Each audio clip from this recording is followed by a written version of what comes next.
If a central bank is in a situation like this, he says, and the currency is under pressure, would it ever come to having to re-anchor your currency to something like gold? I think these are all questions that should be top of mind. I don't know if it'll come to that, but if things get worse, you could basically re-anchor the ruble to a pile of gold because you need an anchor in situations like this.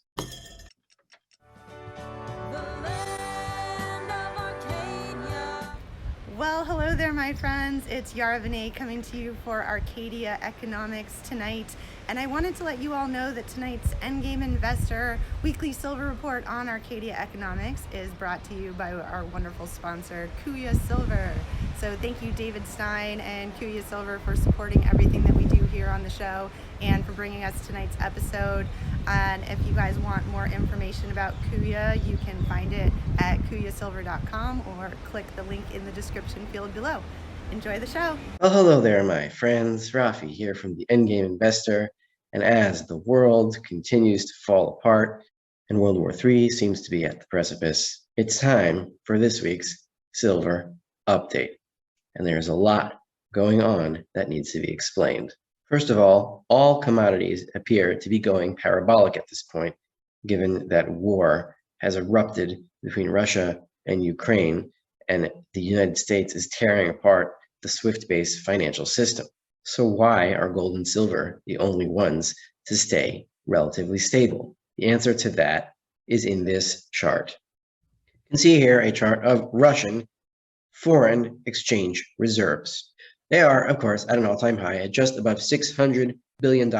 Most of them are in dollars. What happens when you put sanctions on a central bank's foreign exchange reserves? Most of these reserves are held in other central banks and other deposits in other banks that are not in the Bank of Russia. So all of a sudden, Russia does not have access to these reserves, cannot pay its bills, and therefore, whoever is owed these reserves in whatever financial transaction cannot get them. And therefore, you have a dollar squeeze where there is a rush to the dollar, not because it's safe, not because people are scared, but because people, firms, companies need to pay their debts in dollars because most debts are dollar denominated, given that we are in a dollar reserve system. So there is a rush to dollars. And since silver is the inverse of dollars, since the dollar was born under a silver standard until 1873, whoever owns dollars is short silver. So when you want to buy dollars, you are essentially shorting silver. Most people don't think of it that way, but that is the reality. This situation is temporary. Until when? Until demand for dollars to pay immediate debts and stay solvent becomes so extreme that the Fed itself has to step in with currency swaps and provide these financial institutions with the dollars that they do not have. That is when the dollar supply explodes again, and then the short squeeze is off of silver and it will catapult. I believe we are waiting for one final move for the Fed to reverse itself once again and not hike, and it won't if the demand for dollars keeps rising as the war situation between Russia and Ukraine gets worse and worse. In this chart, we have silver versus the dollar index since the dollar index bottomed at the beginning of 2021. Since then, the dollar index is up 7.4%, meaning the dollar is much stronger relative to other currencies. And when this happens, silver tends to fall. Except since the beginning of 2021, as the dollar index has risen, silver is essentially flat. This sometimes happens in the short term, but this is already more than a year where silver is showing relative strength in the face of a stronger dollar. That means, again, once the Fed starts printing currency swaps to save European financial institutions who are suffering because of the sanctions against Russia, silver is going to pop. Now, let's move to oil and link it up to what happened to silver in 1980. This is an email I got from Interactive Brokers yesterday. It says, notice of margin increase. Dear trader, in light of ongoing geopolitical tensions and unprecedented volatility in the energy sector, IDKR has increased the margin requirement on all oil derivatives, futures and futures options. The margin requirement for oil derivatives was increased by as much as 15% from previous days' levels, effective for March 2nd, 2022. Additional initial and maintenance margin requirements should be expected with changes in market conditions. Now, look at this bold. This is the bottom paragraph. This is the key. Consistent with our stated policy, accounts that are unable to carry a position under this new margin requirement are subject to liquidations to bring the account into margin compliance. What does this mean? It means that there are going to be forced liquidations in oil today, tomorrow, the next few days, depending on who is caught all in without any cash to buffer his futures trading account. Now, this might remind you of a day in recent history in May 2011 when the CME, the Chicago Mercantile Exchange, increased the margin requirements for silver by 84% overnight, and silver crashed from around $50 to around $33 in a week. Now, the question is, why are the futures brokers increasing margin by only 15% for oil, but they did it by 84% for silver? The answer is you can't mess with the oil price for that long, that heavily, because that will force oil shortages. If you push the oil price too far below the market price, there will be oil shortages and it will shut down the world. So you can't do that with oil. Why can you do it with silver? Because when the world goes along silver, and this is how the end game is going to look, I think, the process of it happening. When the world panics about the dollar, the public goes to silver.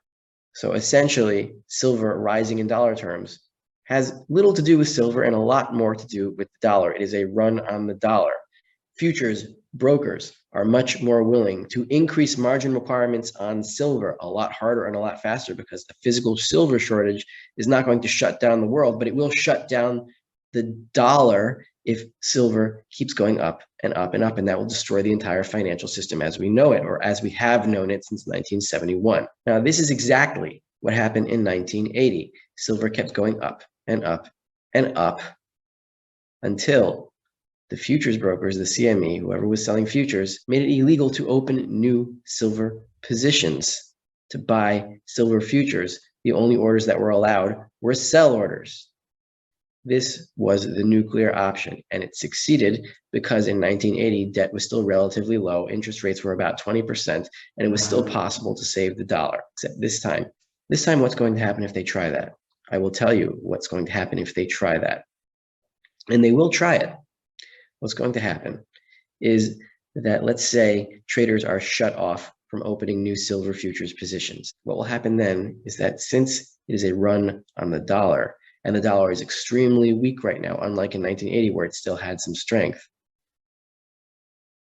if silver futures are cut off because you cannot open new positions, then the public will race to any other good to get rid of their dollars, and prices of consumer goods all over the place will keep going up and up and up.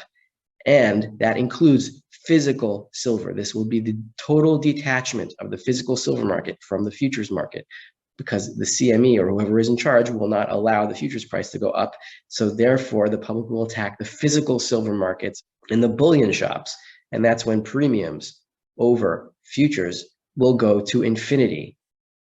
And what does that mean, go to infinity? That means that goods and services will have to be exchanged in gold and silver directly as the dollar completely dies. So if they try that, and they will try that, it's not going to work this time.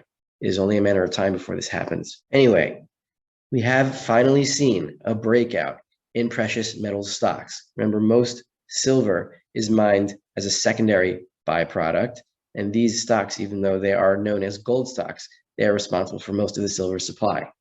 We see here we've finally broken out from an uptrend, from a downtrend line that was established back in August 2020 and March 2021, and it was tagged here again, and finally we broke through to the upside. This is a very bullish development, despite a rising dollar index once again. Now, the other thing I'm watching is silver open interest. This is a long-term chart going back all the way to the 1970s. You see here in this rectangle, the 1980 silver parabola was essentially a short squeeze of bullion banks. As open interest fell over here precipitously, that is when the price went parabolic. bullion banks were forced to close their positions, and silver topped out at $50 back in 1980. Now here you can see that open interest is still relatively low. Why? because bullion banks understand the danger of high open interest in silver, and they don't want to risk it again, knowing what happened in 1980.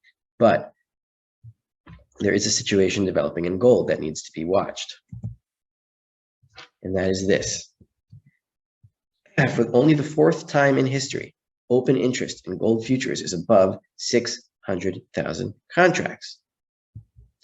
There were 4 times: at the 2008 top, near the 2011 top, at the 2016 top, and just before March 2020. Now, bullion banks do not want to allow futures open interest in gold to stay above 600,000 for too long, because it really does expose them to the danger of a short squeeze. And so if open interest falls hard below 600,000 in the next few weeks, with price rising anyway, that would be the evidence of the short squeeze that we are looking for in gold, and silver, of course, will follow. Now, one more thing. This is from Zero Hedge, which transcribed an interview that Zoltan Pozar, that repo guy that knows about financial plumbing, an interview that he did with Bloomberg yesterday. Here is the key line highlighted right here. If a central bank is in a situation like this, he says, and the currency is under pressure, would it ever come to having to re-anchor your currency to something like gold? I think these are all questions that should be top of mind. I don't know if it'll come to that, but if things get worse, you could basically re-anchor the ruble to a pile of gold, because you need an anchor in situations like this. The gold reserves of the Russian central bank stand at 2,300 tons. They have increased by a factor of 5.7 since 2008, along with the central bank balance sheet increased by a factor of 5.7 and the money supply. So the ruble has been on a de facto gold standard for nearly 15 years. All Russia has to do is declare the ruble convertible into gold at a certain ratio. And from there, silver would have to catch up to its monetary ratio of around 15-1. If the Russian central bank is under enough pressure, this may be the only option it has. So you need to be in physical silver now, before premiums on physical skyrocket to infinity over futures, if the CME makes opening new positions in futures illegal because it's trying to tamp down the silver price. We know what they're going to do. We know what they've done in the past. They're going to try it again. And this time, the market is going to bleed out into the physical space, into the real world, and money will become real once again. You've got to be ready. When exactly is that going to happen? I can't say. But all the pieces are in place. And all that is needed is one pull of a trigger. This is Rafi of the Endgame Investor coming at you with this week's silver report for Arcadia Economics, and I will see you guys next week.